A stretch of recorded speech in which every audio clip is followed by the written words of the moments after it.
এক ধনী মানুষের বাড়ি থেকে বেরিয়ে এসে অনুরোধ করলো, এক গ্লাস জল দাও, খুব পিপাসা লেগেছে, অনেকটা পথ হেঁটে এসেছি, আর পারছি না। ধনী মানুষটি বলল, এখন আশেপাশে কেউ নেই, কেউ এলে জল দেব। কিছুক্ষণ পর ভিখারি আবার অনুরোধ করলো, দয়া করে একটু জল দিন, আর কোথাও যেতে পারছি না। ধনী লোকটি একই উত্তর দিল, বলেছি তো মানুষ এলে জল পাবে। তখন ভিখারি অসহায়ভাবে বলল, আপনি নিজেই মানুষ হয়ে যান না, একটু সময়ের জন্য মানুষ হন। আজকাল এটাই ঘটছে, কেউই সত্যিকারের মানুষ হতে চায় না, সবাই শুধু একে অপরকে টেনে নামানোর চেষ্টা করছে, সুযোগ নিচ্ছে। তাই কলিযুগকে স্বার্থপরতার যুগ বলা হয়েছে। মানুষ আজ সম্পর্ক রাখে শুধুই নিজের স্বার্থে। বন্ধুরা, যদি গীতার এই 25টি কথা ভালোভাবে বোঝো এবং মনে রাখো, তবে বিশ্বাস রাখো, পৃথিবীর কেউ তোমার মন বা হৃদয়কে আর আঘাত দিতে পারবে না। এই উপদেশগুলো মনে রাখলে জীবনের সুখ ছাড়া আর কিছুই তোমার পথে আসবে না। গীতার একাদশ উপদেশ হলো, নিজেকে কখনোই কারো ওপর নির্ভরশীল করে তুলবে না। তুমি যতক্ষণ পর্যন্ত প্রয়োজনহীন, কেউ তোমাকে আঘাত করতে পারবে না, সুযোগও নিতে পারবে না। যাকে তুমি প্রয়োজন মনে করবে, সেই একদিন তোমাকে ব্যবহার করবে। যেদিন তোমার জীবন অন্যের ওপর নির্ভরশীল হয়ে পড়বে, সেদিন থেকেই তুমি তার দাসে পরিণত হবে। এমনকি নিজের বাড়িতেও যদি তুমি গৃহকর্মীর ওপর পুরোপুরি নির্ভর করো, সেতেও তারা সুযোগ নেবে, কারণ তারা বুঝে যায় তোমার কাজ তাদের ছাড়া চলবে না। কিন্তু যখন তারা বুঝতে পারে তুমি নিজের কাজ নিজেই করতে পারো, তখন তারা ঠিকই সীমার মধ্যে থাকে। যদি চাকরিতে বসের ভুল আচরণও তুমি সহ্য করে যাও, তবে নিশ্চিত জানবে তোমার নিজেরই প্রয়োজন, আর সেই প্রয়োজনের সুযোগ সে নিচ্ছে। পরিবারেও যাকে তুমি প্রয়োজন মনে করো, সেই তোমাকে সবচেয়ে বেশি কষ্ট দেয়, কারণ তুমি তার হাতের মুঠোয়। মানুষ দুর্বল কাউকে নিয়ন্ত্রণে রাখতে ভালোবাসে। তুমি যতই ভালো করো, কিছু দেবে, তবুও তারা তোমাকে নিচে ধরে রাখতেই আনন্দ পায়। তোমার যদি প্রতিভা থাকে, সেটিকেই ছেটে দেওয়ার চেষ্টা হবে, যাতে তুমি কখনোই নিজের মতো করে এগোতে না পারো। কারো ওপর নির্ভরশীল হওয়ার চেয়ে মৃত্যু ভালো, কারণ প্রয়োজন মানুষকে দাস বানিয়ে দেয়। ভাবো তো, যাদের ওপর তুমি নির্ভর করো, কষ্টও তো আসে তাদের থেকেই। প্রয়োজন শুধু শরীর বা কাজের নয়, মনেরও। আমরা কারো সঙ্গ চাই, কারো ভরসা চাই, না হলে একাকিত্ব অসহ্য মনে হয়।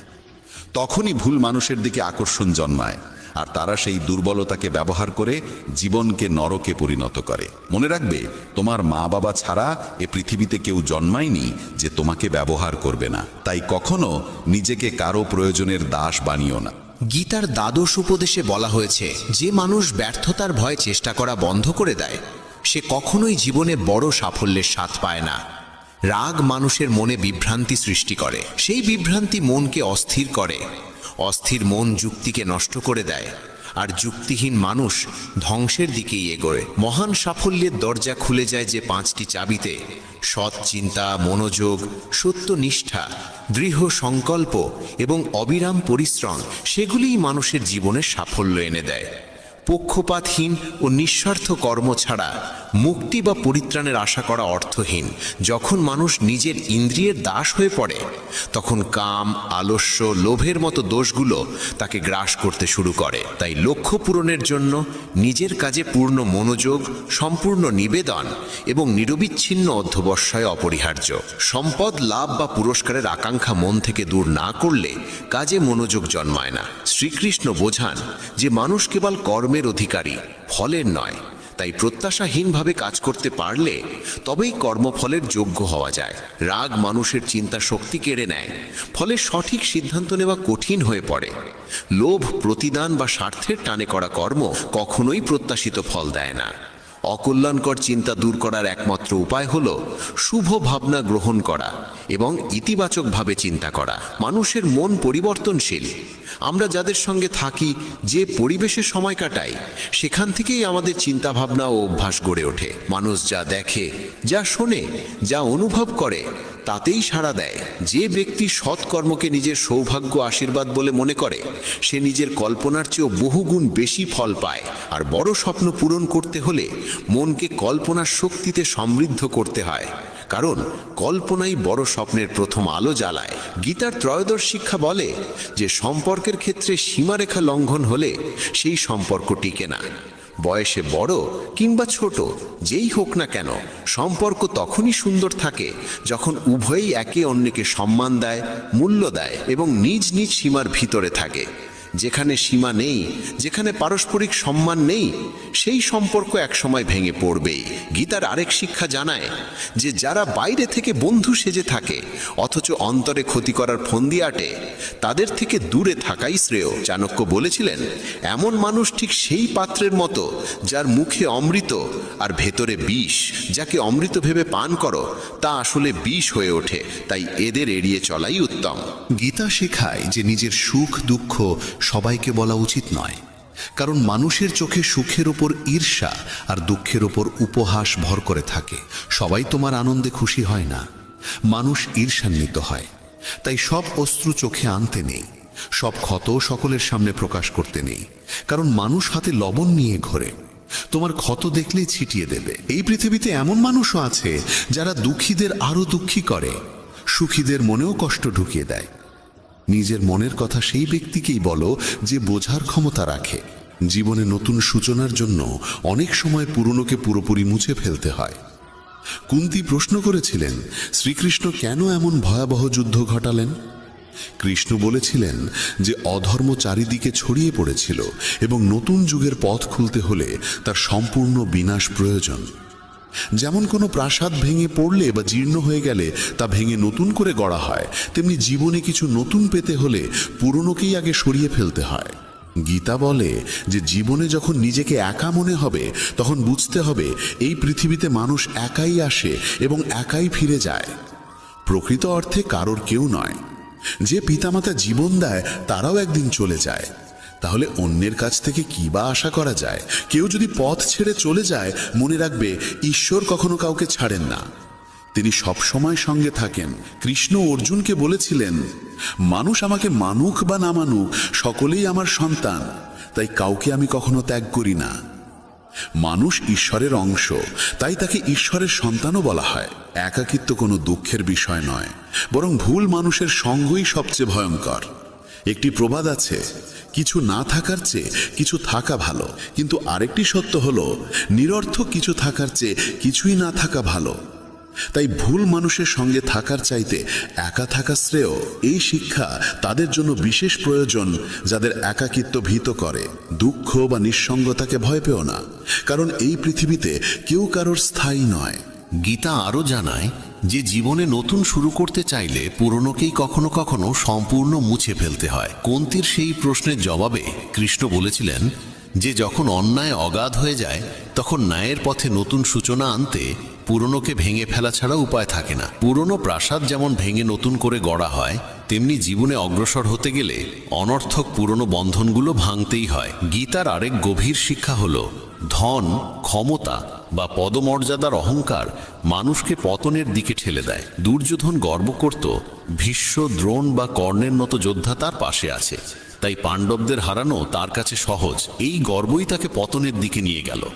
যে ব্যক্তি সম্পদ বা ক্ষমতার দম্ভে অন্যকে হেয় করে, একদিন সেই অহংকারই তার ধ্বংসের কারণ হয়। তাই যত বড়ই হও, যত সফলই হও, অহংকার যেন কখনো তোমাকে স্পর্শ না করে। শ্রীকৃষ্ণ অর্জুনকে আরও বোঝালেন যে মৃত্যু জীবনের অবশ্যম্ভাবী সত্য। মৃত্যু কখনোই এড়ানো যায় না, শুধু সময়টা কিছুটা এগোতে বা পিছোতে পারে। এই দেহ আসলে এক ভাড়াটে বাসার মতো, যেখানে আমরা সাময়িক অতিথি মাত্র। দেহের পরিণতি নিশ্চিত, কিন্তু আত্মা চিরন্তন এবং অবিনশ্বর। যে ঘটতে নির্ধারিত তা কোনো উপায় এড়িয়ে যাওয়া যায় না। যা ভাগ্যে নেই তা নিয়ে দুঃখে ডুবে থাকা বা উদ্বেগে ভোগা শুধু নিজের কষ্টই বাড়ায়। যে জন্মেছে সে মরবেই, আর যে মরেছে সে পুনর্জন্ম লাভ করবে। এই নিয়মের বাইরে কেউ নেই, তাই যেটা অবধারিত তার জন্য শোক করা একেবারেই অর্থহীন। সত্য থেকে মুখ ফিরিয়ে থাকা কখনো বুদ্ধিমানের কাজ নয়, কারণ জ্ঞানী মানুষের পরিচয় হলো সত্যকে গ্রহণ করার ক্ষমতা। মিথ্যেকে সত্য ভেবে জীবন কাটানো নিজেকেই প্রতারণা করা। অনেক সময় নিজের ব্যক্তিগত চিন্তাধারাই ভুল বোঝাবুঝির সৃষ্টি করে, তাই নিজের ভাবনা জোর করে অন্যের ওপর চাপিয়ে দেওয়া উচিত নয়। কাম, ক্রোধ ও লোভ, এই তিনকে বলা হয়েছে নরকের দ্বার। এই তিন যদি মানুষের মন দখল করে ফেলে তবে জন্ম মৃত্যুর চক্র থেকে মুক্তি পাওয়া যায় না। যেমন আগুন ধাতুকে পরীক্ষা করে, তেমনি প্রতিকূলতা সাহসীদের পরীক্ষা নেয়। মানুষের প্রথম শত্রু কিংবা প্রথম বন্ধু তার নিজের মন। অতিরিক্ত কামনা মানুষের শান্তি কেড়ে নেয়, আর পরিশ্রম ছাড়া ভালো ফলের আশা করা যায় না। যদি ধর্মের পথে চলতে চাও, তবে ফলাফল নিয়ে চিন্তা না করে নির্ভয়ে নিজের কর্তব্য পালন করতে হবে।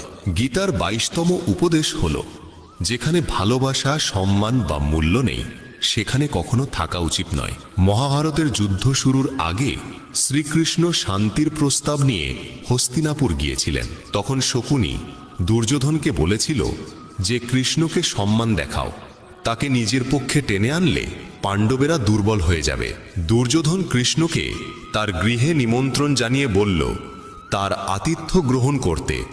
কৃষ্ণ তখন বললেন, যে বাড়িতে গভীর ভালোবাসা থাকে বা যেখানে কোনো বড় বিপদে পড়া মানুষ শরণ নেয়, কেবল সেই দুই অবস্থাতেই অন্যের গৃহে আহার করা উচিত।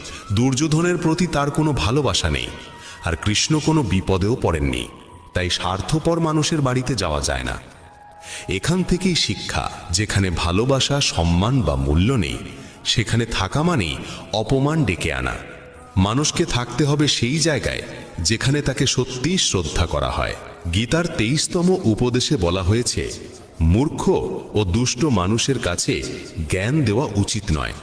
তারা তা সহ্য করতে পারে না, তাদের অহংকার আহত হয়, আর সময় এলে তারা সেই মানুষকেই ক্ষতি করে। মানব জীবন অত্যন্ত মূল্যবান, তাই এটিকে বিফলে নষ্ট করা ঠিক নয়। এমন কর্ম করতে হবে যা ভবিষ্যৎ প্রজন্মকে পথ দেখাবে। শ্রীকৃষ্ণ অর্জুনকে বলেন যে জীবনের মর্যাদা বোঝে এমন মানুষই জীবনের সঠিক মূল্য নির্ধারণ করতে পারে। নিজেকে শ্রেষ্ঠ করে তুলতে পারলে একদিন বিশ্ব তার মর্যাদা স্বীকার করবে। জীবন অতীতে নেই, ভবিষ্যতে নেই, জীবন আছে এই বর্তমান মুহূর্তে, তাই বর্তমানটিকেই আনন্দে বাঁচতে হবে। শ্রীকৃষ্ণ বলেন তিনি তার বহু জন্মের স্মৃতি মনে রাখেন, কিন্তু মানুষ সেই স্মৃতি ভুলে যায়। মানুষ নিজের জীবনকে যোগ্য করে তোলার মাধ্যমেই সুখ সাফল্য অর্জন করতে পারে। ঈশ্বর জীবনে বহু সুযোগ দেন, কিন্তু ইন্দ্রিয়ের দাস হয়ে মানুষ সেসব সুযোগ কাজে লাগাতে পারে না। সৎকর্মের সুযোগ কখনো হারানো উচিত নয়। যে ব্যক্তি প্রতিদানের আশা ছাড়া নিজের কর্তব্য করে, তার জীবনই সত্যিকার অর্থে সফল হয়। ভুল কাজের পর ভালো কাজ করলেও পূর্বের পাপের প্রতিক্রিয়া কোনো না কোনোভাবে ভোগ করতেই হয়। শ্রীকৃষ্ণ বলেন, সত্যিকারের যোগী সেই মানুষ যে নিষ্ঠার সঙ্গে নিজের কর্মকে ধর্ম বলে গ্রহণ করে, কিন্তু ফলাফলের প্রতি আসক্ত থাকে না। যে কর্মফল চায় না এবং অপছন্দও করে না, তাকেই সন্ন্যাসী বলা হয়। মানুষের জীবনে যে কোনো উচ্চ অবস্থান অর্জন করা সম্ভব যদি সে নিজের মনকে নিয়ন্ত্রণ করে এবং নিজের উপর আস্থা রাখে। ঈশ্বর দুর্বলতা দেন, কিন্তু মর্যাদা মানুষের নিজের মনই তৈরি করে। গীতার 24তম উপদেশে বলা হয়েছে, যতই ভালো হও না কেন, যদি খারাপ মানুষের সঙ্গ গ্রহণ করো, তবে তাদেরই পরিণতি ভোগ করতে হবে। ভীষ্ম পিতামহ সচ্চরিত্র ছিলেন, দ্রোণ ছিলেন ব্রাহ্মণ, কিন্তু দুজনেই অধর্মের পাশে দাঁড়িয়েছিলেন। তাই শেষ পর্যন্ত তাদের মৃত্যু হল অত্যন্ত যন্ত্রণাদায়কভাবে। এর থেকেই বোঝা যায়, খারাপ সঙ্গ কখনোই সুখ দেয় না। অনেক সময় শুধু তাদের পাশে থাকলেই তাদের কর্মফলের বোঝা বহন করতে হয়। তাই সব সময় উত্তম সঙ্গেই থাকা উচিত। গীতার 25তম উপদেশে বলা হয়েছে, যে মানুষ প্রতারণা করে তার পরিণতিও হয় অত্যন্ত করুণ। শকুনি ও দুর্যোধন জীবনের প্রতিটি পদক্ষেপে পাণ্ডবদের প্রতারণা করেছে। ফলে দুর্যোধনের সমস্ত পরাক্রমী যোদ্ধাই প্রতারণার মাধ্যমেই প্রাণ হারিয়েছিল, কারণ কর্মফল কাউকে ছেড়ে দেয় না। মানুষ যেমন কর্ম করে তেমনই ফল পায়। যে অন্যকে প্রতারণা করে, কোনো একদিন অন্য কেউ এসে তাকে প্রতারণার শিকার করে, এটাই কর্মের নিয়ম। গীতার 26তম উপদেশে বলা হয়েছে, জীবনে কষ্ট এলেই সাহস হারানো যাবে না। সামান্য ধৈর্যই সবচেয়ে কঠিন সংকটকে অতিক্রম করার শক্তি দেয়। এক রাজা একদিন তার গুরুদেবকে বলেছিলেন যে রাজ্যে সব ধরনের সমৃদ্ধি আছে, কিন্তু খারাপ সময়ের জন্য কোনো মানসিক প্রস্তুতি নেই। তখন গুরু একটি তাবিজ তার হাতে বেঁধে দিয়ে বলেছিলেন, জীবনে এমন সময় এলো যখন মনে হবে এর চেয়ে খারাপ আর কিছু হতে পারে না, তখন এই তাবিজ খুলে এর ভেতরের মন্ত্রটি পড়বে, তাতেই তুমি অপার শক্তি পাবে। একদিন সেই ঘটনারই মতো সময় এসে দাঁড়ালো। হঠাৎ আরেকজন রাজা তার রাজ্যে আক্রমণ করল, আর বাধ্য হয়ে তিনি অল্প কয়েকজন অনুচর নিয়ে রাজ্য ও নগরী ছেড়ে পালালেন। সেই মুহূর্তে রাজা গভীর দুঃখে ডুবে গেলেন। তার মনে পড়ল, গুরু বলেছিলেন জীবনে যখন সত্যিই ভয়াবহ সময় আসবে তখন তাবিজ খুলে ভেতরের মন্ত্রটি পড়তে, সেই মন্ত্রই তাকে শক্তি দেবে। রাজা ভাবলেন এর চেয়েও দুঃসময় আর কি হতে পারে। তিনি তাবিজটি খুললেন, আর ভেতরে লেখা ছিল এই সময়টাও কেটে যাবে। এই বাক্য পড়েই তিনি এক অদ্ভুত দৃঢ়তায় ভরে উঠলেন। তিনি বিশ্বাস করলেন বর্তমান দুঃসময় চিরস্থায়ী নয়, এটিও একদিন শেষ হবে, তাই সাহস হারানো চলবে না। তিনি ঠিক করলেন আবার সেনাবাহিনী গুছিয়ে তুলতে হবে। রাজা সৈন্যদের একত্র করলেন, আক্রমণকারী রাজাকে মোকাবিলা করলেন এবং শেষ পর্যন্ত নিজের রাজ্য পুনরুদ্ধার করলেন। জীবনে যত ভয়াবহ পরিস্থিতি আসুক না কেন, যে 1 বছর আমি সম্পূর্ণরূপে মৌন থাকব, কোনো কথা নয়, কোনো সংলাপ নয়। আমি কেবল আমার মনকে পর্যবেক্ষণ করলাম। চিন্তারা আসছে এবং চলে যাচ্ছে, আবেগ জাগছে আবার মিলিয়ে যাচ্ছে, কিন্তু আমি কোনো প্রতিক্রিয়া দিচ্ছি না। আমি কেবল একজন সত্যি সাক্ষীর মতো প্রত্যক্ষ করছিলাম। ধীরে ধীরে আমার অন্তরের অন্ধকার উন্মোচিত হতে লাগলো। আমি দেখলাম যে ক্রোধ, মোহ, কাম সবই মনেরই সৃষ্টি, ছায়ার মতো। যেমন সূর্যের আলোয় অন্ধকার থাকতে পারে না, তেমনি বোধের আলোয় মনের সমস্ত বিকার ধ্বংস হতে থাকে। শিব বললেন, যেদিন আমি সম্পূর্ণরূপে মৌন হলাম সেদিন আমি নিজেকে উপলব্ধি করলাম। আমি না তো শরীর, না কোনো ভাবনা, না কোনো অহংকার, আমি কেবল চৈতন্য, আর সেই চৈতন্য থেকেই শান্তির উৎসার ঘটে। ভগবান শিবের কাহিনী শেষ করে কপিল মুনি রাজা রূপবর্ণকে বললেন, হে রাজন, শিবের এই মৌন সাধনা প্রমাণ করে যে মনকে জয় করার পথ কেবল ধ্যান, মৌনতা এবং সাক্ষীর অবস্থান। যখন তুমি তোমার অন্তরের ভাবনাগুলিকে আঁকড়ে ধরা বন্ধ করে দেবে, তখনই শান্তি তোমার স্বাভাবিক প্রকৃতি হয়ে উঠবে। রাজা জিজ্ঞেস করলেন, মুনিবর, কিন্তু আমি তো একটি রাজ্য চালাই, আমার কাছে প্রজার দায়িত্ব আছে, অনেক সিদ্ধান্ত নিতে হয়, কর্তব্য পালন করতে হয়। আমি এই রাজসিক জীবনের মধ্যে এটি কিভাবে সম্ভব করব? মুনি বললেন, হে রাজন, শান্তির অর্থ এই নয় যে তুমি তোমার সমস্ত দায়িত্ব ত্যাগ করো। শান্তির অর্থ হলো তুমি কর্ম করতে করতেই তোমার অন্তরে স্থিত থাকো। যেমন পদ্ম ফুল জলে থেকেও জলে ভেজে না, তেমনি তোমার মন কর্মের মধ্যে থেকেও অভ্যন্তরে মুক্ত ও অচঞ্চল থাকবে। কপিল মুনির চিন্তাধারায় রাজা রূপবর্ণ অত্যন্ত প্রভাবিত হলেন। তিনি মুনির চরণে প্রণাম করলেন এবং 1 বছর সেই আশ্রমেই থেকে গেলেন। তিনি মৌন সাধনা করতেন, ধ্যান করতেন। ধীরে ধীরে তার মন শান্ত হতে লাগলো। তার মনে চিন্তা আসতো, কিন্তু সে এখন সেগুলিকে কেবল দেখত, ধরা দিত না। একদিন তিনি ধ্যানে বসে একটি দিব্য অনুভূতির মধ্যে প্রবেশ করলেন। তার মন সম্পূর্ণরূপে শান্ত হয়ে গেল। সে নিজে নিজেতে স্থিত হয়ে গেল। তার অন্তর থেকে এক দেবীয় আলো বেরিয়ে এলো। সে অনুভব করল সে কেবল আত্মা, বিশুদ্ধ, চিরন্তন ও শান্ত। গুরু বশিষ্ঠ কাহিনী শেষ করলেন। শিষ্য সুদীপের চোখ দিয়ে অশ্রু ঝাড়তে লাগলো। সে বলল, গুরুদেব, এখন আমি বুঝেছি যে মনকে শান্ত করা কোনো যুদ্ধ নয়, এটা এক প্রেমপূর্ণ সাক্ষী হয়ে ওঠার যাত্রা। যখন আমি নিজেকে ভাবনার বাইরে দেখব, তখনই শান্তি নিজে থেকেই আমার অন্তরে আসবে। বশিষ্ঠ বললেন, বৎস, ধ্যান মানে কেবল চোখ বন্ধ করা নয়, এটা হলো এক দৃষ্টিভঙ্গির পরিবর্তন।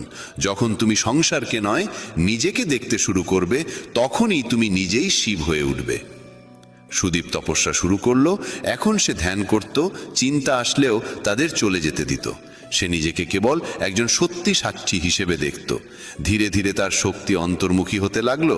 তার মুখে শান্তির দীপ্তি ছড়িয়ে পড়ল।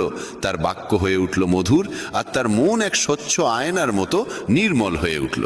অবশেষে একদিন বশিষ্ঠ তাকে দীক্ষা দিলেন এবং বললেন, এখন তুমি নিজেকে জেনে গেছো, যাও এবং পৃথিবীকেও এই শিক্ষাই দাও, মনকে শান্ত করতে শেখো, কারণ এটাই হলো একমাত্র মুক্তির দ্বার। বন্ধুগণ, এই কাহিনী আমাদের শেখায় যে মনকে জোর করে নয়, ভালোবাসা দিয়ে সচেতনভাবে দেখে তবেই শান্ত করা যায়।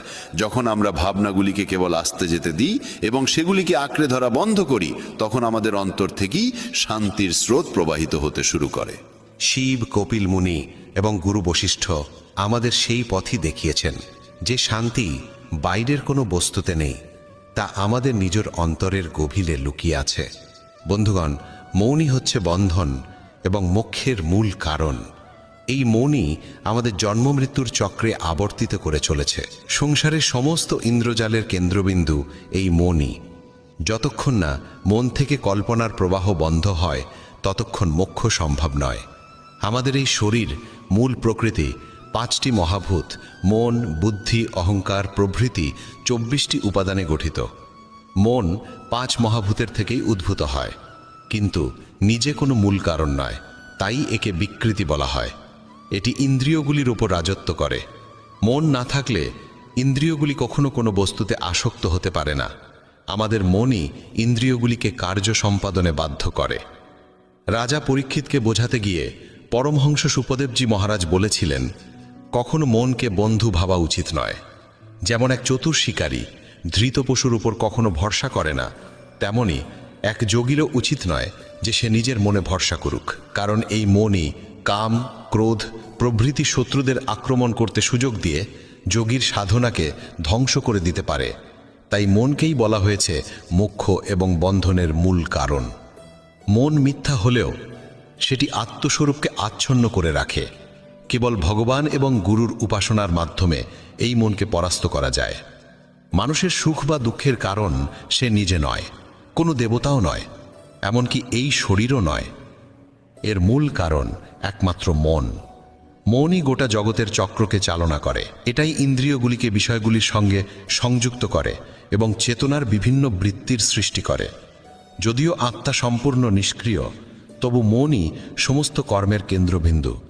যখন জীব এই মনকে গ্রহণ করে এবং তার মাধ্যমেই বস্তুভোগে লিপ্ত হয়, তখন কর্মফলের সঙ্গে আসক্তি জন্মায়, আর সে আসক্তি তাকে বেঁধে ফেলে। মহোপনিষদের মতে বন্ধন এবং মোক্ষের মাত্র 2টি কারণ রয়েছে, মমতা এবং মমতা শূন্যতা।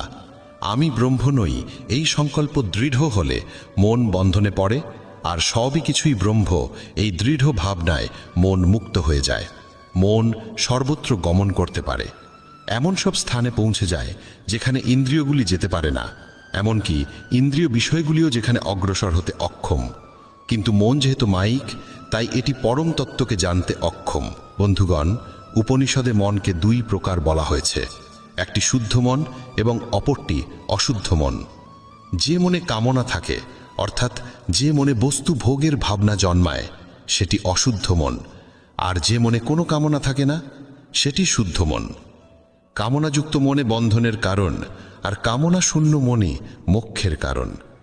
যে মন বস্তু থেকে মুক্ত, যার মধ্যে ইন্দ্রিয় বিষয়ের প্রতি কোনো আকর্ষণ নেই, সেই মন হৃদয়ে লীন হয়ে যায়। একেই বলা হয় জ্ঞান, একেই বলা হয় মোক্ষ। বন্ধুগণ, ভগবান শ্রীকৃষ্ণ ভাগবত গীতায় বলেন, যদি তুমি মনকে বশে না আনো, তবে এই মনই তোমার সবচেয়ে বড় শত্রু হয়ে উঠবে। তাই তুমি মন এবং ইন্দ্রিয় সহ আমাকে বশ করো, আমার ভক্ত হও, আমার প্রতি মনোনিবেশ করো, আমাকে পূজা করো এবং আমাকে প্রণাম করো, তাহলেই তুমি আমাকে লাভ করবে। জয় শ্রী রাধে কৃষ্ণ। প্রিয় বন্ধুগণ, মানব জীবনের প্রতিটি মুহূর্তে আমরা নানা রকম সমস্যার সম্মুখীন হই। কখনো দুঃখ, কখনো ভয়, কখনো ব্যর্থতা বা হতাশা আমাদের ঘিরে ধরে। অনেকেই ভাবে এসব সমস্যার সমাধান কোথায়। আসলে তার উত্তর লুকিয়ে আছে আমাদের প্রাচীনতম আধ্যাত্মিক গ্রন্থ শ্রীমদ্ ভগবদ গীতায়। গীতা শুধু একটি ধর্মগ্রন্থ নয়, এটি জীবনের বাস্তব পাঠশালা। এখানে এমন সব গভীর সত্য ও জ্ঞান লুকিয়ে আছে যা বুঝে নিতে পারলে মানুষ জীবনের প্রতিটি বাধা অতিক্রম করতে সক্ষম হয়। গীতার প্রকৃত অর্থ যার হৃদয়ে পৌঁছে যায়, সে শিখে যায় কিভাবে জীবনের সঙ্গে লড়াই করতে হয়, কিভাবে প্রতিটি সংকটকে জয় করতে হয়, আর কিভাবে নিজের লক্ষ্য পূরণের পথে দৃঢ়ভাবে এগিয়ে যেতে হয়। কিন্তু বাস্তবে দেখা যায় অনেকেই গীতা পড়েন, কিন্তু তার প্রকৃত মর্ম, তার গভীর দর্শন খুব কম মানুষই উপলব্ধি করতে পারেন। তাই আজ আমরা গীতার সেই অমূল্য 15টি উপদেশ নিয়ে আলোচনা করব, যা সত্যিই জীবনকে নতুন আলো দেখাতে সক্ষম। প্রিয়গণ, যদি আপনিও চান যে জীবনের অন্ধকার পথ আলোকিত হোক, প্রতিটি সমস্যার সমাধান আপনার হাতে আসুক, তবে এই গীতার উপদেশগুলো মনোযোগ দিয়ে শুনুন এবং হৃদয়ে ধারণ করুন। এগুলো আপনার জীবনের প্রতিটি সিদ্ধান্তকে সহজ করে তুলবে। প্রতিটি দুঃখকে হালকা করবে আর আপনাকে দেবে ভেতরের শান্তি ও শক্তি। এমনই অমূল্য জ্ঞান ও আধ্যাত্মিক আলো নিয়েই আমাদের এই চ্যানেল মেসেজ অব ধর্ম। এখানে প্রতিদিন আমরা শেয়ার করি গীতার বাণী, শাস্ত্রের শিক্ষা আর সেই সঙ্গে জীবনের বাস্তব অভিজ্ঞতা। যদি সত্যিই চান আপনার জীবনকে সুন্দর ও শান্তিময় করে তুলতে, তবে আজই আমাদের এই চ্যানেলটি সাবস্ক্রাইব করুন। আপনার প্রতিটি দিন হবে গীতার আলোয় আলোকিত, আর জীবনের প্রতিটি মার্গ হবে আরো সহজ, আরো শক্তিশালী। শ্রীমদ্ ভগবত গীতার প্রথম উপদেশ হচ্ছে, জীবনে কাউকে এত গভীরভাবে আঁকড়ে ধরো না যে তোমার সুখ, দুঃখ, আনন্দ, বেদনা সব তার উপর নির্ভরশীল হয়ে পড়ে। কারণ যখন তুমি কারোর সঙ্গে অত্যন্ত গভীর সম্পর্ক গড়ে তোলো, তখন ধীরে ধীরে নিজের জীবন ভুলে গিয়ে শুধু তার জন্য বাঁচতে শুরু করো। তোমার সুখ, দুঃখ, আশা, আকাঙ্ক্ষা সবকিছুই তার হাতে বন্দী হয়ে যায়। কিন্তু মনে রেখো, অতিরিক্ত গভীর সম্পর্কের ফল কেবল যন্ত্রণা ছাড়া আর কিছুই নয়। একটু ভেবে দেখো, তোমার জীবনের সব দুঃখ বেদনা কোথা থেকে আসে? সেখান থেকেই আসে যেখানে তোমার মনের সবচেয়ে গভীর আসক্তি জড়িয়ে থাকে। একটি কাহিনী আছে। এক রাজ্যের দরবারে ছিলেন এক অনন্য প্রতিভাধর গায়ক, যার নাম ছিল ঘনানন্দ। তার কণ্ঠের মোহময়তায় মানুষ বিমোহিত হয়ে যেত। কিন্তু সে রাজদরবারে কর্মরত এক নর্তকীর প্রেমে গভীরভাবে পড়েছিল। সে এমনভাবে তাকে ভালোবেসে ফেলল যে মনে মনে প্রতিজ্ঞা করল, এখন থেকে আমি আর কারো জন্য গান গাইব না, শুধু আমার প্রেমিকার জন্যই গাইব। সে চাইলে গাইব, নইলে আর নয়। একদিন রাজা শুনলেন যে দূর দেশ থেকে তার দরবারে কিছু বিশেষ অতিথি আসছেন। তাই তিনি ঘনানন্দকে আদেশ দিলেন অতিথিদের সামনে গান পরিবেশন করতে। কিন্তু ঘনানন্দ বলল, মহারাজ, আমি এখন আর অন্যের জন্য গান গাই না, আমি শুধু আমার প্রেমিকার জন্য গান করি। রাজা এই কথা শুনে অবাক হলেন। তিনি খোঁজ নিয়ে জানিলেন তার প্রেমিকা আর কেউ নন, রাজদরবারের সেই নর্তকী। তখন রাজা নর্তকীকে বললেন, তোমার প্রেমিককে বলো তাকে অবশ্যই অতিথিদের সামনে গান গাইতে হবে। প্রেমিকার আবদারে ঘনানন্দ রাজি হলো। অতিথিদের সামনে সে গানও পরিবেশন করলো। কিন্তু অতিথিরা চলে গেলে রাজা মনে মনে ভাবলেন, ঘনানন্দ আমার আদেশ অমান্য করেছে, অথচ তার প্রেমিকার কথা শুনেছে। যে রাজাজ্ঞা মানে না, তার এই রাজ্যে কোনো স্থান নেই। সঙ্গে সঙ্গে তিনি নির্দেশ দিলেন ঘনানন্দকে রাজ্য থেকে বহিষ্কার করার জন্য। ঘনানন্দ দুঃখ ভারাক্রান্ত হৃদয়ে তার প্রেমিকার কাছে গিয়ে বলল, চলো আমরা এই রাজ্য ছেড়ে অন্য কোথাও চলে যাই। আমি শুধু তোমার জন্য গান গেয়েছি, অথচ আমাকে রাজ্য থেকে বহিষ্কার করা হয়েছে। তখন সেই নর্তকী নির্মমভাবে বলল, আমি কেন যাব? রাজা তো আমার প্রতি খুব সন্তুষ্ট। আমার যা কিছু প্রয়োজন সব এখানে পাচ্ছি। শাস্তি তো তোমাকে দেওয়া হয়েছে, তাই তোমাকে এই রাজ্য ছেড়ে চলে যেতে হবে। ঘনানন্দ ব্যথায় ভেঙে পড়ল। কাঁদতে কাঁদতে বলল, আমি তোমাকে ভীষণ ভালোবাসি, তোমাকে ছাড়া আমি বাঁচতে পারবো না। আমি সব কিছু করেছি তোমার জন্য। কিন্তু নর্তকী স্পষ্টভাবে জানিয়ে দিল, এটা তোমার ব্যাপার, তুমি ভালোবেসেছো, সেটা তোমার সিদ্ধান্ত। আমি এখানেই থাকবো, তোমার সঙ্গে আমার যাওয়ার কোনো প্রয়োজন নেই। এই নির্মম কথাগুলো শুনে ঘনানন্দের হৃদয় ভেঙে চূর্ণ বিচূর্ণ হয়ে গেল। সবকিছু ছেড়ে সে সেই রাজ্য থেকে চলে গেল। পরে জীবনের সমস্ত আসক্তি ত্যাগ করে সে শুধু ঈশ্বরের সন্ধানে নিজেকে নিয়োজিত করল এবং একদিন এক মহান যোগীতে রূপান্তরিত হলো। এই কাহিনী আমাদের শিক্ষা দেয়, এই জগৎ তোমার প্রেম বা আবেগের কদর করে না। তুমি যতই সম্পর্ক গড়ে তোলো না কেন, যদি তার গভীরে ডুবে যাও, তবে ফলশ্রুতিতে তুমি শুধু কষ্টই পাবে।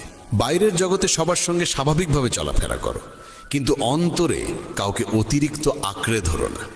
গীতার দ্বিতীয় উপদেশ হলো, বারবার সেই বিষয় নিয়ে চিন্তা করো না যা তোমার মনকে অশান্ত করে দেয়।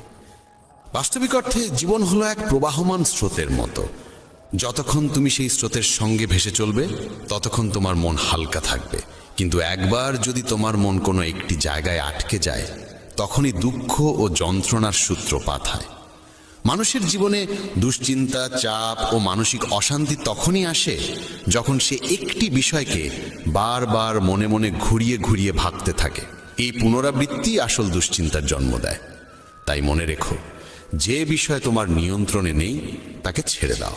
যদি তুমি তোমার মনকে কোনো একটি বিষয়ে আটকে রাখো, তবে তুমি জীবনের পথে এগোতে পারবে না, সেখানেই থেমে যাবে। আর যে থেমে যায় সে জীবনে শুধু দুঃখই পায়। একবার ভেবে দেখো, তুমি কার জন্য এত ভাবছো?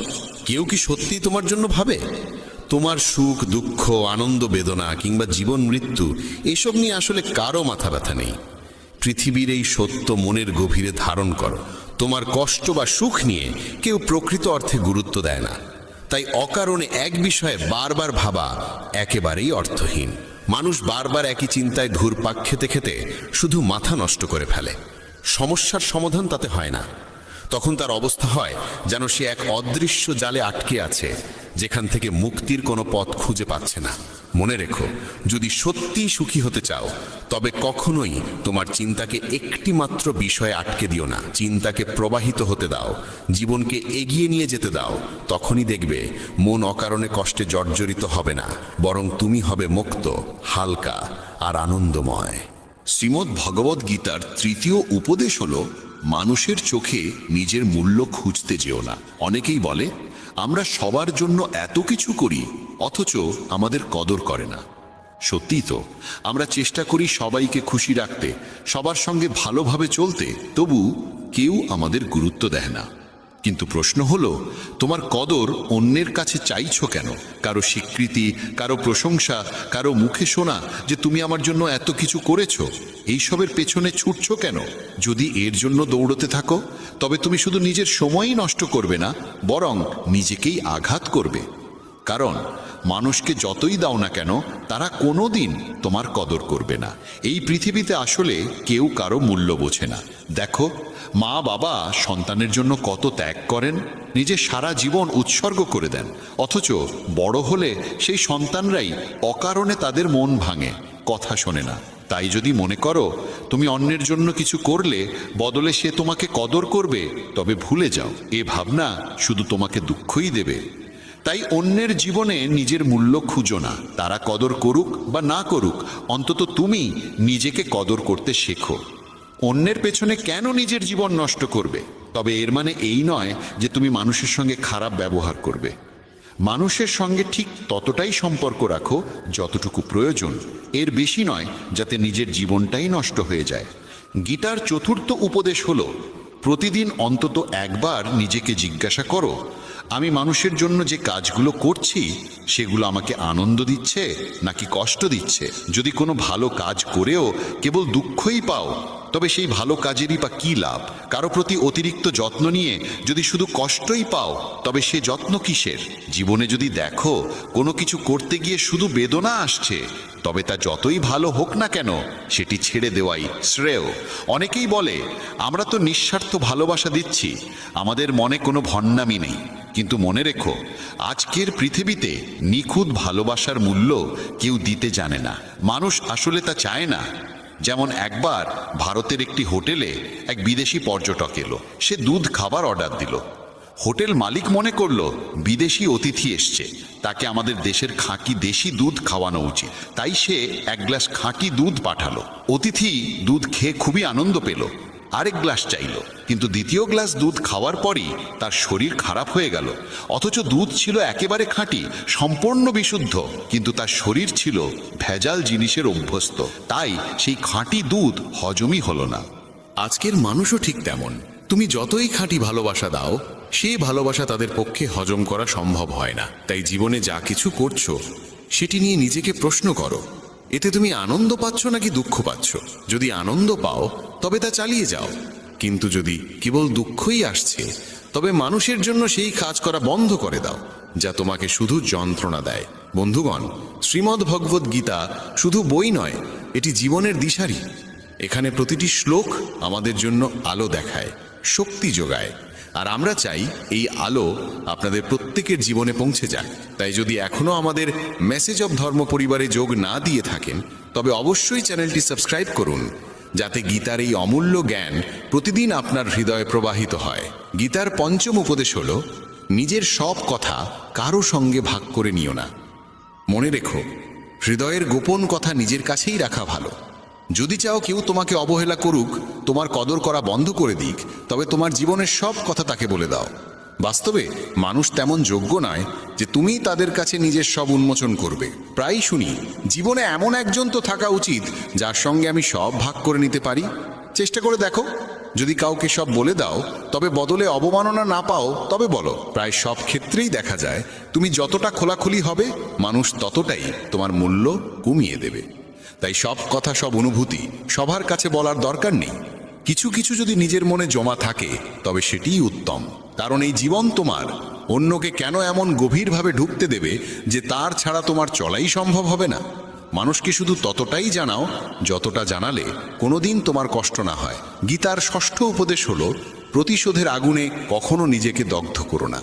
অনেকেই আছে যারা সারা জীবন ভিতরে ভিতরে জ্বলে, বাইরে কিছুই করতে পারে না, কাউকে ক্ষমা করতে পারে না, আবার নিজের জীবনেও কোনো পরিবর্তন আনতে পারে না। ফলস্বরূপ তারা কেবল দুঃখেই ঘেরা থাকে। যদি কোনো বিষয় তোমাকে কষ্ট দেয় তবে তোমার সামনে মাত্র দুটি পথ, হয় তাকে প্রকাশ্যে প্রতিবাদ করো, নয় তাকে ক্ষমা করে দাও। এর বাইরে কোনো তৃতীয় পথ নেই। যত বেশি তুমি নিজের কষ্টকে অন্তরে জমিয়ে রাখবে ততই দুশ্চিন্তার হতাশা তোমাকে ঘিরে ধরবে। তাই শ্রেয় হয় সরাসরি বলে দাও যে এটা আমি মেনে নিব না, নয় তাকে ছেড়ে দাও। না হলে মনের যন্ত্রণা ছাড়া আর কিছুই পাবে না। গীতার সপ্তম উপদেশ হলো, কারো সামনে প্রমাণ করার চেষ্টা করো না যে তুমি কিছু বিশেষ। পৃথিবীতে প্রত্যেক মানুষই নিজেকে বড় কিছু মনে করে। সবাই ভাবে আমি এটা, আমি ওটা, তুমি জানো না আমি কে। আসলে কেউ কাউকে কম ভাবে না। তাহলে তুমি কেন এই প্রমাণের বোঝা কাঁধে নিয়ে ঘুরবে? তুমি যদি সত্যিই কিছু হও তবে তোমাকে কিছুই প্রমাণ করতে হবে না। কারণ প্রকৃত মানুষকে নিজেকে প্রমাণ করতে হয় না, তার কৃতিত্বই তাকে আলাদা করে তোলে। মানুষ সবসময় নিজেকে খুব সিরিয়াস ভাবে নেয় এবং অন্যদের নিজ থেকে ছোট ভেবে অহংকারে ভরে থাকে। কিন্তু যে মানুষ সত্যিকার অর্থে জ্ঞানী, সে কখনো এই পাগলামি করে না যে চারপাশে দেখিয়ে বেড়াবে আমি কিছু। কারণ যারা মানুষকে দেখাতে চায় যে তারা বিশেষ কিছু, তারা শেষ পর্যন্ত দুঃখ ছাড়া কিছুই পায় না। পৃথিবী তোমাকে কখনোই তোমার মতো করে মূল্য দেবে না, তুমি যত বড় কিছুই অর্জন করো না কেন। তাই ভালো হয় কাউকে প্রমাণ করার চেষ্টা করো না যে তুমি বিশেষ। যদি সত্যিই তুমি কিছু হও তবে তোমার কাজই তা প্রকাশ করবে, মুখে বলার বা জাহির করার প্রয়োজন পড়বে না। ইউনানের এক প্রবাদ আছে, যখন কোনো মানুষের জন্ম হয় তখন ঈশ্বর তার কানে মজা করে বলেন, তোমার মতো মানুষ আগে কখনো জন্মায়নি, তুমি অনন্য, তুমি সবচেয়ে বিশেষ। কিন্তু মানুষ এই ঈশ্বরীয় রসিকতাটাকেই সত্যি ভেবে সারা জীবন প্রমাণ করতে ছুটতে থাকে। অথচ আসল সত্য হলো, নিজেকে প্রমাণ করার প্রয়োজন নেই, বরং নিজের কাজকেই প্রমাণ হিসেবে দাঁড়াতে দাও। গীতার অষ্টম উপদেশ হলো, যেটা থেকে তুমি যতটা ভয় পাবে সেটাই তোমার জীবনে ঘটবেই। ভয় সবসময় জীবনে নেতিবাচকতা ডেকে আনে। যারা সবসময় ভাবে যদি ক্ষতি হয়ে যায়, তাদের ক্ষতি হয়েই যায়। আর যারা মনে করে যদি আমার কিছু ঘটে যায়, তাদেরও কিছু না কিছু ঘটে যায়। কারণ মানুষ যে বিষয় নিয়ে বারবার চিন্তা করে সেটাই শেষমেশ তার জীবনে বাস্তব হয়ে ওঠে। তাই নিরর্থক ভয় মন থেকে ঝেড়ে ফেলো। যা হবে তা দেখা যাবে। আজকের যে সময় তোমার হাতে আছে তাকে উপভোগ করতে শিখো। গীতার নবম উপদেশ হলো, কাউকে ততটুকুই ভালোবাসো আর সম্মান দাও যতটুকু সে গ্রহণ করতে পারে। যখন তুমি কাউকে অতিরিক্ত গুরুত্ব দাও তখন সে তোমাকে হালকা চোখে দেখতে শুরু করে। তোমার ভালোবাসা আর সম্মানকে সে নিজের যোগ্যতার প্রমাণ ভেবে বসে, আমি তো এমনই তাই আমাকে এতটা দেওয়া হচ্ছে। কিন্তু সে কখনো তোমার আন্তরিকতাকে মূল্য দেবে না। তাই মানুষকে অতিরিক্ত গুরুত্ব দেওয়া উচিত নয়। সবার প্রতি সম্মান থাকা ভালো, কিন্তু এত বেশি নয় যাতে নিজের মর্যাদা নষ্ট হয়ে যায়। গীতার দশম উপদেশ হলো, এক অস্থির ভাসমান মন নিয়ে জীবনে কিছুই করা যায় না। যদি জীবনে সত্যি কিছু অর্জন করতে চাও তবে মনকে স্থির রাখা অত্যন্ত প্রয়োজন। যত বেশি তুমি তোমার চিন্তাকে দৌড় করাবে ততই অশান্ত থাকবে, আর অশান্ত মনে জীবনে কোনো সাফল্য আসে না। যত বেশি মন শান্ত থাকবে ততই জীবনে স্বচ্ছতা থাকবে, লক্ষ্য নির্দিষ্ট হবে, আর সাফল্য অর্জন করা সহজ হবে। যারা সবসময় মনকে ছুটতে দেয় তারা শেষমেশ জানেই না আসলে কি করা উচিত। তাদের মন কখনো একদিকে যায়, কখনো অন্যদিকে। ফলে নিজের জীবন নিয়েও সঠিক সিদ্ধান্ত নিতে পারে না। কারণ এক ভাসমান মন কখনো কোনো গন্তব্যে পৌঁছাতে পারে না, সে শুধু ভাসতেই থাকে। তাই জীবনে যদি সত্যিই কিছু পেতে চাও তবে চিন্তাকে নিয়ন্ত্রণ করো, মস্তিষ্ককে অতিরিক্ত দৌড়াতে দিও না। যত শান্ত মন হবে ততই তুমি সুখী ও সফল হবে। গীতার একাদশ উপদেশ হলো নিজেকে সুখী রাখা আমাদের সবচেয়ে বড় দায়িত্ব। পৃথিবীকে খুশি করার চেষ্টা করলে কোনোদিনই তুমি সফল হবে না, কারণ পৃথিবী কোনোদিনই তোমার দ্বারা সন্তুষ্ট হবে না, বরং তার পেছনে দৌড়াতে গিয়ে তুমি নিজেই অসুখী হয়ে যাবে। তাই যদি কাউকে খুশি করার ইচ্ছে থাকে তবে প্রথমে নিজেকে খুশি করার কৌশল শিখতে হবে। বলা সহজ, কিন্তু আসলেই নিজেকে খুশি রাখা খুব কঠিন কাজ, কারণ মানুষ সুখী থাকতে জানেই না। সে সব সময় সুখ খুঁজে বেড়ায় কোনো বস্তুতে, কোনো সম্পর্কে, অথচ সুখ কোথাও বাইরে নেই, সেটা নিজের ভেতরেই তৈরি করতে হয়। তাই দায়িত্ব অন্যদের নয়, নিজের। তোমাকেই শিখতে হবে কিভাবে নিজেকে সুখী রাখা যায়। গীতার দ্বাদশ উপদেশ হলো পৃথিবীর মানুষের কাছ থেকে কোনো প্রত্যাশা রেখো না। এখানে ঈশ্বর আর তুমি ছাড়া কেউই তোমার পাশে থাকবে না। যাদের কাছ থেকে তুমি আশা করো তারা তোমার জন্য কিছু করবে, তোমার কঠিন সময় পাশে দাঁড়াবে, সেই সময় এলে তারা কোথাও চোখে পড়বে না। তোমাকেই নিজের লড়াই নিজে লড়তে হবে। যখন সমস্যা তোমাকেই সামলাতে হবে তখন অন্যদের কাছে প্রত্যাশা করার মানেই বাকি, কেন নিজেকে দুর্বল ভাববে? তাই এই ভেবে সম্পর্ক রেখো না যে কেউ তোমার কঠিন সময় পাশে থাকবে। তোমার পাশে ঈশ্বর ছাড়া আর কেউই সত্যিকার অর্থে থাকতে পারবে না। গীতার ত্রয়োদশ উপদেশ হলো ভবিষ্যতের চিন্তা করা ছেড়ে দাও। আগামীকালকে তুমি কোনোভাবেই নিয়ন্ত্রণ করতে পারবে না।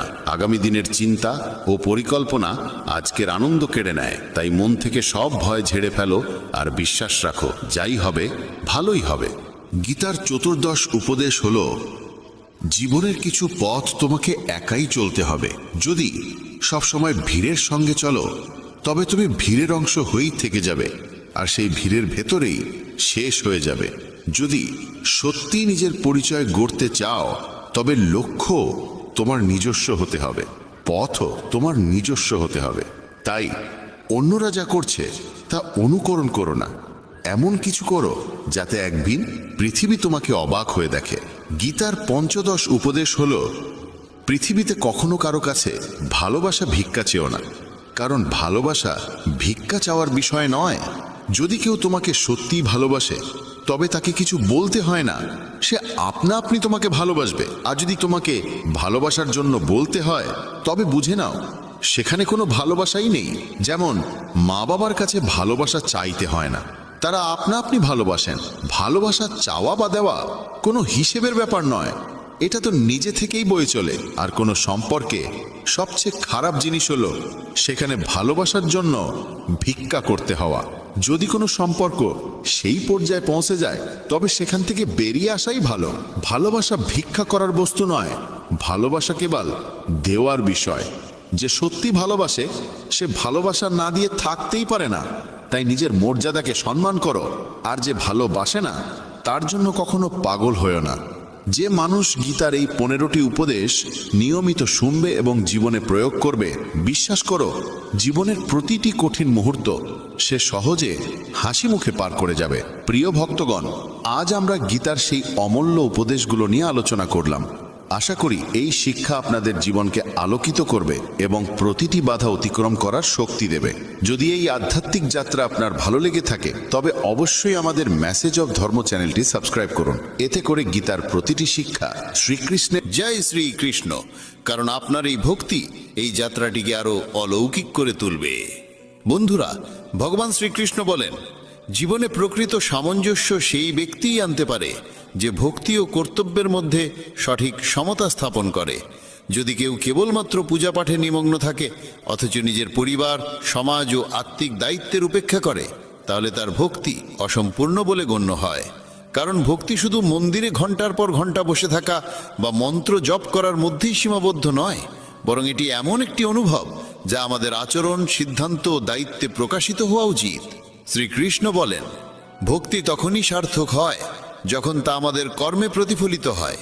যদি কেউ তার পরিবারের প্রতিপালনের দায়িত্ব এড়িয়ে কেবল পূজায় মগ্ন থাকে তাহলে সে নিজেও শান্ত হতে পারে না এবং তার আপনজনদেরও শান্তি দিতে পারে না। এমন একজন মানুষ ছিল যে বহু বছর ধরে মন্দিরে যেত, ব্রত উপবাস করত, কিন্তু যখন তার পরিবারের সদস্যরা তার কাছ থেকে একটু আবেগিক সঙ্গ চেয়েছিল তখন সে বিরক্ত হয়ে তাদের অবজ্ঞা করেছিল। ভাবুন তো, এটাই কি ভক্তি? না বন্ধুরা, এটি কেবল ভক্তির একটি আবরণ মাত্র। প্রকৃত ভক্তি সেই যা কর্তব্য পালনের মধ্য দিয়েই সম্পন্ন হয়, যেখানে ভগবানকে স্মরণ করতে করতেই পরিবার ও জীবনের দায়িত্বগুলো পালন করা যায়। শ্রীকৃষ্ণ গীতায় বলেছেন, স্বধর্মে নিধনং শ্রেয়ঃ পরধর্ম ভয়াবহ, অর্থাৎ নিজের স্বাভাবিক কর্তব্য পালন করাই শ্রেয়, অন্যের পথ অনুসরণ কেবল বিভ্রান্তি আনে। বন্ধুরা, যারা মনে করে বেশি পূজা করলে ভগবান বেশি খুশি হবেন এবং সমস্ত দুঃখ দূর করবেন, তারা এক ধরনের ভ্রান্তিতে বাস করছে। ভগবান কর্মের প্রতি আত্মসমর্পণ ও নিষ্কলুষ ভাবনাকেও বেশি মূল্য দেন, বাইরের প্রদর্শনকে নয়। যদি পূজা কেবল সমাজকে দেখানোর একটি উপায় হয়ে দাঁড়ায়, তাহলে তার আত্মিক থাকে না, বরং একটি সামাজিক মুখোশ হয়ে যায়। অনেকেই আছে যারা প্রতিদিন ঘন্টার পর ঘন্টা পূজা করে, অথচ কোনো অভাবী মানুষের সাহায্য করতে কুণ্ঠাবোধ করে। তাদের ভক্তি শুধুই শব্দে সীমাবদ্ধ, কর্মে নয়। শ্রীকৃষ্ণ বলেন, সত্যিকারের ভক্তি সেই যেখানে নিজের সমস্ত কর্ম ভগবানের উদ্দেশ্যে উৎসর্গ করা হয়।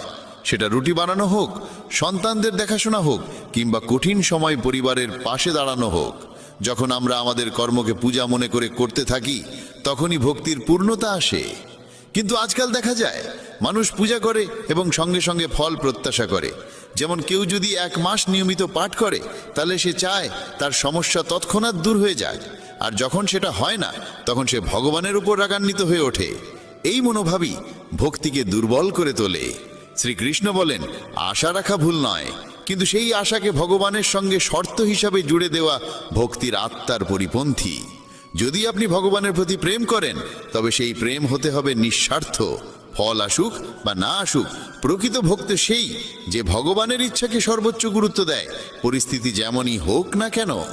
যদি কোনো ভক্ত ভগবানের কাছে বিশেষ কিছু ফল প্রত্যাশা করে এবং তা না পায়, তবে সে হতাশ হয়ে পড়ে। কিন্তু সত্যিকারের ভক্ত জানে যে সে যা পেয়েছে তাই তার জন্য উপযুক্ত ছিল, আর যা সে পায়নি হয়তো তা তার জীবনকে বিশৃঙ্খল করত। তাই নিরাশার পরিবর্তে গ্রহণযোগ্যতাই ভক্তির প্রকৃত চিহ্ন। অনেকেই বলেন, আমি এত বছর পূজা করলাম, তবু আমার সমস্যার সমাধান হলো না। এই প্রশ্নই প্রমাণ করে যে তাদের ভক্তি এক ধরনের বিনিময় চুক্তির মতো। অথচ ভক্তি কোনো লেনদেন নয়, এটি আত্মসমর্পণ, প্রেম, বিশ্বাস। শ্রীকৃষ্ণ বলেন, আমি প্রতিটি জীবের অন্তরে আছি। যা কিছু ঘটে তা আমার ইচ্ছাতেই ঘটে। তাই আমাদের জীবনে যা কিছু ঘটছে তা ঈশ্বরের লীলা হিসাবে গ্রহণ করতে হবে। তবেই মন শান্ত হয়, আত্মা তৃপ্ত থাকে।